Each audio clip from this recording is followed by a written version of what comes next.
I was born in Boyle Heights. I actually lived in a home in East Los Angeles with my grandmother at the front and my great-grandparents at the back.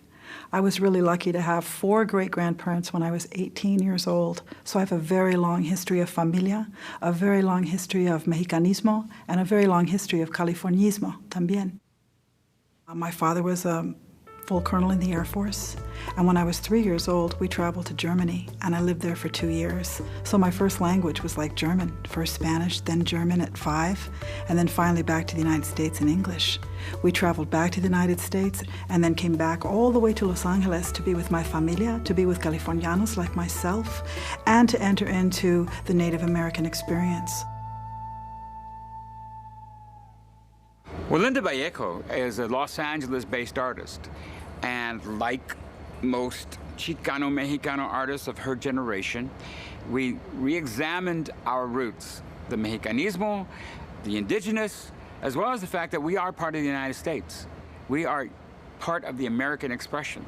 And my whole life has been an effort to consolidate all of the images and all of the influences, all of the cultures and the languages and the beauty of all of the peoples into a statement which is my art. One of the major lessons that I learned in ceremonial traditions here in California, and especially in Los Angeles, was the glory of the 4 elements: earth, water, fire, and air. Over the last 30 years, I've worked to consolidate that image and those ideas into an art piece that would share it with other people so that we could begin understanding the beauty of the earth, the meaning of the earth in our lives, and how to protect it, how to become nurturers of the earth. So I created a prayer for the earth, which is a multimedia installation which includes a central mandala. At the very center of this mandala is the big blue marble, the earth itself. Surrounding the mandala are the 4 elements: earth, water, fire, and air, which are pinnacle to prayer in the Native American traditions.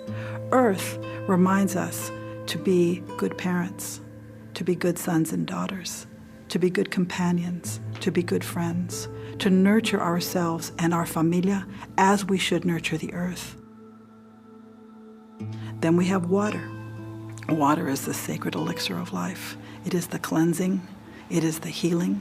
We ourselves are almost all water, and without water, nothing would exist.